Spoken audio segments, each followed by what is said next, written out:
Struggling master bid me join the parade.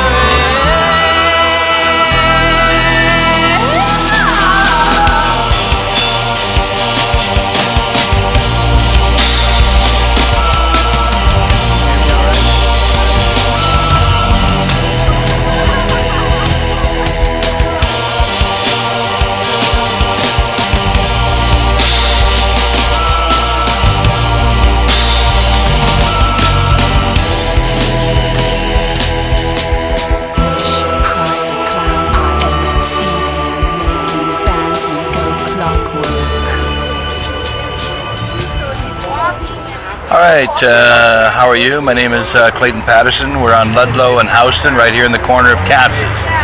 Katz's is one of the longest establishments that exists still down here that hasn't been gentrified out.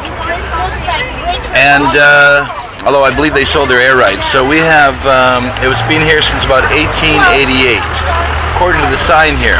Now what's really interesting about this sign is that it's a map. It's what used to be here, under the pig, which is gone. Max Fish, which has gone off of this block. It did come back eventually. TG 170 is gone. Amy Downs is gone. Mary Adams is gone. Barramundi is gone. 113 Parties is done. This is all up and down like Ludlow here. Stewart Park High School obviously is still there, but it's gone through a different configuration. Gertel's Bakery is gone. Gus's Pickles is gone. Delancey Street is still here. The bank is still here, but that's a building, but it's gone through several different kinds of changes. So the only permanent thing here, other than the streets and Katz's from this side, is Clayton, which is me. So here we are, and I'm still here. But if you go through this map, these are all small businesses, and it's almost impossible now to run a small business in New York. And one of the real great killers of and the gentrifiers was Mayor Bloomberg. Nice guy, everybody loved him. He threw around his money. The money he threw around was little, like he would give Reverend Butts in Harlem $1 million. So Reverend Butts would do what it was that he said. And really, he tripled his billions when he was in office, so all that nonsense about taking $1 a year was really just nonsense. People really got sucked in by that and think, wow, great guy, rich, he's working for us for free. Not working for us for free, he tripled his billions. How did he do that? Not millions, billions. Well, that's a good question, because he has a news empire, but why is it that all the other news empires are losing money? New York Times is losing money, could go out of business, just about everywhere, you know, we've seen a lot of newspapers fold, crash. I mean, Daily News just laid off about 50-some people. Journalists, news people. So you really wonder, what was that about? And if we look down this block, so the other thing he did was he really eliminated all the possibilities for people that came. You know, the genius behind New York was cheap rent and inexpensive lifestyle. And what that meant was people could come here, and just about all of the great contributors that came here really started off, you know, kind of really on a basic level and somewhat in need of money. I mean, whether that be Madonna, I'll walk back. Whether that be Madonna or Cyndi Lauper or Jimi Hendrix or people that lived here, Jackson Pollock, Rothko, none of them started off as rich. And then, you know, some of the only ways to make it out of the inner city really is with art, music, or sports. And the other thing Bloomberg did was he got rid of a lot of the art programs, music programs. So it's really about taking a whole society of people and making it kings and serfs again. Because it's not really possible for a person to rise up coming out of the inner city if the art's gone, the music's gone. I'm not saying that some people can't make it in business, because business is one of those things that turns out a lot of people can do. But really the opportunities are cut way down. So what he did was, and this block is an example, a lot of people had small independent businesses on this block, like we saw at the Katz's Deli there. And small businesses are really what made New York great, what made New York happen. Just as the people that we talked about a minute ago, that's what was the genius behind New York, and those were the people that really made this city important. So really what it's about is homogenizing it, turning it into a corporate world, and really eliminating all the opportunities for people to come up from the ground up. It's really killed the American dream. The American dream was about pulling yourself up by the bootstraps and making something out of yourself, and doing that through the opportunities that you as a collective in a neighborhood created. This used to be a neighborhood, a real neighborhood. Yes, there were drugs and it was dangerous, and that was true, but it was also a real neighborhood. So instead of cleaning up the neighborhood, what he did was he eliminated the neighborhood. So all of those small businesses that were here, a lot of it was, the other nonsense is, all these big corporate people, they all talk about entrepreneurialism. The Republicans talk about the entrepreneurialism. Entrepreneurs. All of these people were small business, were entrepreneurs. Amy Downs with creating her hats in her own fashion, her own design, that was entrepreneurs. Mary Ellis with her wedding dresses, that was being an entrepreneur. The small shops were entrepreneurs. Across the street here used to be Yabakowski, which was a cardboard box place, and they got their start 100 years ago. So these were like poor Jews came here, found a business that they could develop, which at that time was cardboard boxes and boxes, and they remained here for 100 years. Well, now on Ludlow Street, the other thing they were able to do under Bloomberg was change the zoning. So this neighborhood used to be always zoned at like 6 stories. Well, now we have 27-story luxury hotels and apartments.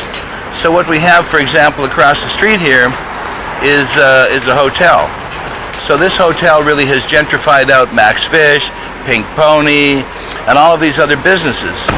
So here's one of these little puddle jumpers right here getting into her car and driving off because she's in a hurry. She's being picked up, and she's a young lady on the move. And across the street, like I say, is a hotel. We have the Dirty French restaurant. And on the corner here, we have luxury Ludlow apartments. It was Ludlow Street where people like Lou Ree started off paying $38 a month to be in a loft. So out of that $38, what did the city get for that $38? We got Lou Reed. Well, I think Lou Reed has really given more to society than, let's say, a McDonald's has. What Bloomberg did is he homogenized the whole city, and what we ended up with that was, instead of individual restaurants and diners, diners are also a dying thing in New York, which used to be a Greek, we used to have diners in New York, which were classic. Now we're getting McDonald's and Burger Kings and high-end restaurants. And it's interesting, even with the high-end restaurants, they had all of these famous chefs that came in, and like around Union Square, there was a number of them. Even the high-end famous chefs are being pushed out. The Four Seasons, one of the most luxurious, important, high-end restaurants in the city where people like Kissinger and all those people would go to have lunch, that's being closed down. So even the high end. So it's not just about the bottom end, it's about all ends. And so, what used to be like a 99-cent breakfast, which meant that you could go there and, if you had $3 in your pocket, you could impress the person you were with because you're buying them breakfast. You would have a breakfast, and you had a choice of like eggs, however you wanted them, poached, fried, scrambled, over easy, over hard. You had pan fries, and you had a little orange juice, and you had the unlimited coffee, and you had the opportunity to choice any kind of bread you wanted, rye, pumpernickel, white. So you had choices, and so you would give the waiter $1. That was a tip. That's a big deal. Price of the breakfast. You bought the other person their breakfast, and you had your breakfast. So for $3, you were able to do your business. Well, now it's a $12 brunch. That's why I had a show called the $16 Hamburger Show. Went to a restaurant and had to look for a more inexpensive thing in the menu. The cheapest thing was a $16 hamburger and $11 beer. So that's how much it's changed. We have indoor parking here on Ludlow, which is incredible. It's only $415 a month, or $16 an hour if you get the early day special. Garage is open 24 hours. And other than Katz's, really all these businesses are new. The one that's kind of somewhat established is El Sombrero, the hat, but it's got new owners. But all of this is changed. We had the Pillow Guy, he was here for years. Right. All of these businesses are gone. And the interesting thing was, this used to be a Jewish neighborhood, and there's almost no Jewish businesses left. So Silver, our assemblyman now, is up for indictment, possibly going to jail, for all the shenanigans he was pulling in. Sheldon Silver, assemblyman, one of the most powerful Democrats in the state, one of the 3 top guys, and he's being arrested and going to jail. So all of these gentrifiers, a lot of them, turns out, are not really such wonderful people, certainly not concentrating on neighborhood. So how is our assemblyman going to jail for siphoning off money instead of helping the people that were here? And this was the poor people, the poor Jews. So he's just a sucker that's out for himself.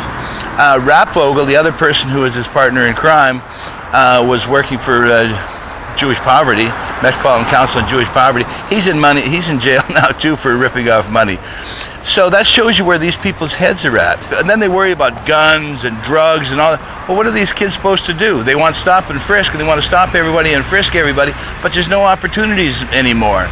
What we have here, also as part of this transition, was bars. So we have like over 100 liquor licenses in this small area. This area here is known as Hell Square. And Hell Square is really called that because it's almost impossible to live here because of the cost of being here, and the only businesses that can make it during this period of time are bars. So we end up with just bar after bar after bar, and liquor license after liquor license after liquor license. And the population is changing, the neighborhood's being pushed out, not only the businesses but the people.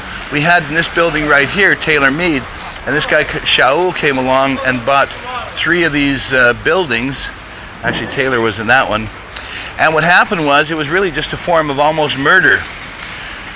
Taylor was 83 years old. He lived on the 5th floor. They'd emptied out the building of everybody, legally or illegally, but they forced everybody out. And so what happened was, they turned the whole building into a construction site.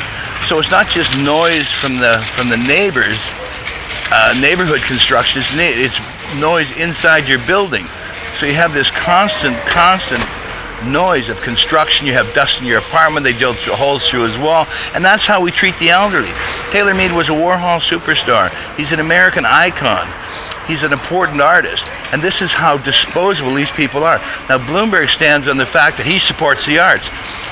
This was as close to a murder as one would ever want to get. And that's to an 83-year-old man. So that's for Bloomberg and his generosity towards the arts and saving the arts and like that. Okay, so he's buying Alex Katz and maybe Jackson Pollocks and like that. That's not supporting the arts. The art comes from the ground up. The art in America was from the ground. He's buying work that's already being processed, developed, given the certification. That's what he's buying. He's buying blue chips. He's not buying art. He's not contributing to anything. He's not creating anything. He's not mentoring anything. He's just doing business. So that's not supporting art. So art was like Taylor Mead. Art was like all of those people that were on Bloomberg's wall. And here we have David here. David grew up in Ludlow Street. He's like one of the last of the real pioneers. And here we have Mr. Ludlow himself. The 3 amigos. The 3 amigos. So here we are with the 3 amigos. That's 3 of the holdouts. And you can tell by, actually there's a young guy down here making caps. His name is Fridge. He goes by Freaky Fridge. And he's doing all the blocks and projects and things like that. And so here we have Ludlow. Ludlow's on Ludlow. Yep, I'm the one that if anything happens, right away I get on the phone and I call Clayton.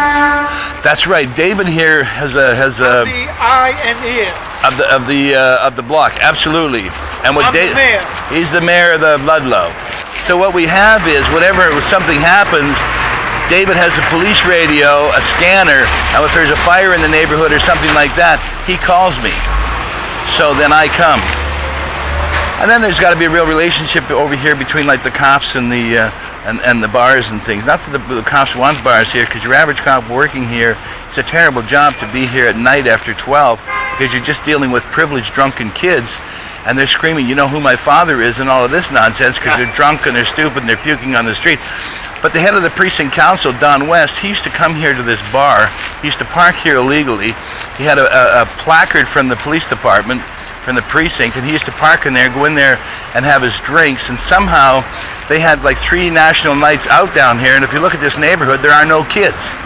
The idea with the National Night Out is to incorporate and to bring in the neighborhood and the kids and kind of bring the two together. Well, the only thing you have down here are liquor licenses, a lot of apartments that are transient because people are coming and going, Clayton Patterson. There you go, one of our famous musicians. There you go, the saxophone player. You got a CD coming out. When is it? November 8th, Rockland Music Hall. There you go. So we still have a few musicians and a few people like that around. And you know, still a touch of flavor in the neighborhood because I've documented so much down here. I'm familiar with a lot of it. So that gives me an added advantage of being somewhat incorporated into the neighborhood. But it's really sad how we've lost it all. And I think it's tragic. And that's, you know, that's Bloomberg's Brave New World. And it's really kind of frightening and scary and disgusting because it's only about money. It's not about people. Why Bloomberg? Because he changed the city the most. Well, actually, one of the people that changed the city the most, believe it or not, was Dinkins. What Dinkins did was he took over after Koch, and they realized that the city was out of control. And one of the reasons that it was out of control was because there was a relationship between the police and the crime. And so what he did was and tried to change the police culture. So at that time he laid off and fired some and retired a lot of like older cops that were part of the old culture. Then what he did is he brought in the Mullen Commission. The Mullen Commission then got rid of a lot of the drug posses, the Morgue Boys, Michael Dowd, and a lot of those famous drug groups that were police. And then through the Lower East Side, I did a videotape in 1988 that went a long ways towards calling the night a police riot. So what happened was they reorganized down here. So they spent over 4 years with protesters and organizing the police department. And by the end of 4 years, by the time Giuliani got into office, he got a totally militarized police department. I mean, prior to that, there were big bomb fires in the middle of Avenue A. Cars couldn't go down, buses couldn't go down. The whole thing was off. By the time Giuliani gets into office, he's got a totally paramilitary organization, razor sharp, totally practiced, and in shape. So they couldn't close a 10.5-acre square park on the Lower East Side. By the time Dinkins left office, they could shut down the city. And then what happened is Giuliani came in, and Giuliani was okay because he was liked or hated. So he wasn't really like a power person because half the city hated him and half the city loved him. So he wasn't really in charge. He divided the city. So when it's divided, it's smaller. So he made the pieces smaller. But what he did was he brought in Bratton and Jack Maple. And Jack Maple and Bratton, they did this whole sort of another form of reorganizing the top end of the police department. So they brought in, like for example, let me get a picture of you here. So they brought in, what they did was they brought in Comstat. And Comstat was then holding the precinct commanders accountable for what was happening in their precinct. You have to remember, at one time before Giuliani, under Dinkins, they centralized the police department. Each of these precincts used to be independent and individual.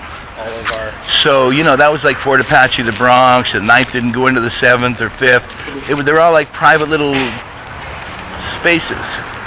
By the time Dinkins left, they're organized at one police plaza, centralized. So then Giuliani comes in, then he takes Bratton, brings in Bratton and reorganizes it. So by the time we get to 2001, they were able to shut down the whole city in 2 hours. This is from going 1988, where they couldn't close a 10.5-acre square park with 450 cops, riot Tompkins cops. Square Park. Tompkins Square Park. Helicopters, horses, the whole thing. They couldn't do it. They only closed the front portion of the park, and that was it. 2001, they shut down 3 international airports, all the bridges, tunnels, subways, ferries, railroads, street traffic. Yeah, everything. But they were capable of doing that by the time Bratton left, by the time Giuliani kicked him out of New York, because Bratton was getting so much press, a cover of Time magazine and things, for doing such an incredible job in the corporation's eyes of organizing the police department at the high end. Giuliani got jealous and got rid of him. So that's where that's at. Now we have like high-end galleries here, fashion, pianos as a bar. So this is where we're at. And that's how much it's changed. And so what do we do about that? You know, how do we reverse that? How did Giuliani, was it the cops and Giuliani, or more, what kind of power? It was really Bratton. It was really Bratton. I mean, it was, of the police force? Yeah, of course, because, you know, New York had always been considered uncontrollable. You know, you could come in, but you couldn't really deal, you know, there was always a part of the city that you couldn't control. But by the time Dinkins left office and Giuliani gets in and he hooks it up with Maple and Bratton, the city was totally controllable. You know, Giuliani takes credit for that, but he didn't do that. And Giuliani was interesting for a lot of people, for me anyway, because a lot of people hated him. He was a divider. So he was, so he kind of stabilized things from the point of view that he couldn't change too much because too many people hated him. Bloomberg, on the other hand, was totally slick. He would like throw the money around. You know, when you got $1 billion, $1 million is nothing. I asked an accountant one time, how much does it take to make $1 billion a year? He said $3.8 million a day. So Bloomberg, when he ran for mayor, the third time, he broke the law because we had voted before that no third term, especially after Katz, we knew third term, bad luck, bad deal, it's out of control. So he basically bought himself a third term, and he got people, like I say, throw $1 million to Butts and all these other people, and all of a sudden now he's got the inner city, and $1 million for him was nothing. So he spent $100 million breaking the law and running a third term, and that $100 million for him was like nothing. You know, $3.8 million a day times 30, that's almost your $100 million right there, right? And you know, I think this in a way sets a dangerous precedent, because I think there's an unhealthy thing growing below the surface in New York, because a lot of people are losing so much that eventually, you know, all it takes is a charismatic leader to come in and start really preaching the right vibe. I mean, I'm not talking about somebody like an Abby Hoffman organizing the yippies and the hippies and that kind of thing. You're not talking about Hoffman. No, I'm talking about on a much larger scale, because a lot of people now are pushed out. A lot of people are unhappy. You know, you got groups like Black Lives Matter. They try to sort of marginalize them by saying, well, they hate the police. You know, they're just sort of trying to marginalize everything that would be kind of representative of a protest kind of situation. But you get the right leader comes in here, this shit is getting dangerous. You know, the one thing that this neighborhood did is that it introduced a lot of people to other people. It was one of the most ethnically diverse neighborhoods in the world. I don't know, how far back do you want to go? You want to come when the Puerto Ricans came here? You want to come when the German Lutherans come here? You want to come when the German Jews came here? Yeah, you want to come with the Russians, the Poles, the Japanese, the Chinese? I mean, you know, we had everybody down here. So a person would be coming here, and they would all of a sudden, let's say you had all these Jewish businesses and all the Orthodox people working in them. So what you ended up with you ended up with somebody learning about Jewish culture and becoming friends with those people because you dealt with them every day, whether it be in the store where you're buying things or whatever. This is one of the only cheap things they have down here, is that they do the $2 pizza. But most of the people that come down here and drink are kids. So when they get all liquored up, there's enough business here with the $2 pizza that they're actually making pizza. But that's going to soon eventually disappear. You know, so here we have work in progress and other luxury apartments going up. Another one over here. So it's just this really dramatic change. What we're going to end up with is a city that's just for the rich. But at what point do the people, I mean, maybe they don't. Maybe they don't. I mean, at one point somebody elected the king, or king got in, and then once he was in, everybody else became centered in their place. You had the serfs, the workers, you know, the dukes and whatever. And it seems that people can adjust to that, which is rather sad and unfortunate. I would have thought that people would have been there'd be more dissent now about how many people are losing everything it is that they had. You know, like the Taylor Mead situation. But somehow it just rolls along. Maybe there is no end. I mean, maybe money conquers all. Maybe there isn't a rise of anti-Semitism because there's no way to interact down here with the Jewish population. For people that came from somewhere else that didn't know anything about Hispanics, you live down here long enough and you have to know and meet some Hispanics, and it becomes a big part of your life. Right. David on the corner was Chinese Jewish, the one person we were talking to. So you had this whole kind of mixture of cultures. Well, now all of those cultures, the Jewish businesses down here now are like the luxury hotels and luxury apartments. It's not on the street. And street culture is what New York was about. So what we're ending up with is just a corporate culture. And you know, New York used to be street culture. Like where a lot of culture came out of in New York was on the street. You know, it was not only the mafia and things like that gathered in the street corners, but you had like doo-wop, and you had you know, all these different forms of music, art, hip-hop, breakdancing. You know, a lot of New York culture used to come off the street. New York isn't really a street culture anymore.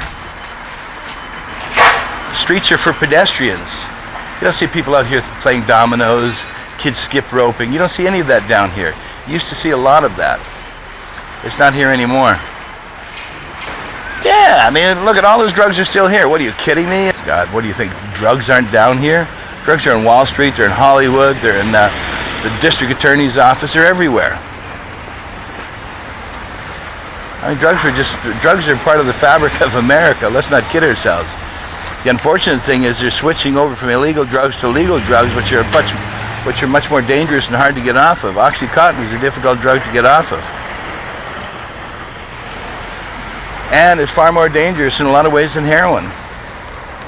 I mean, people that all of a sudden start withdrawing from Oxycontin, some of them ended up being very dangerous and going around and killing people. I mean, I think the other thing that's happening in terms of dissent, I think that's the great thing about Trump and Bernie Sanders is, it shows you the amount of discontent in this country with the politicians. I mean, it's all bullshit. What do you think? Hillary Clinton's here to save us? Go to who's on the board of Monsanto. You got the Clintons, the Bushes, the Bidens. They're all there. It's a club. It's a private club where people get rich. I mean, how does Sheldon Silver and those guys come out of down here and work as a politician at Assembly where you're making, you know, maybe a good wage, $100,000 and some a year? How do all these politicians end up being rich once they leave office? How does that work? You know, I mean, it's supposed to be a job where you're doing something for the good of society. They're doing something for the good of themselves. I mean, it's like now we could have Hillary. I'm tired of Hillary and blah, blah, blah, blah, blah, blah. You get the same old political speech, blah, blah, blah, blah, blah, blah. It's all the same blah, blah, blah.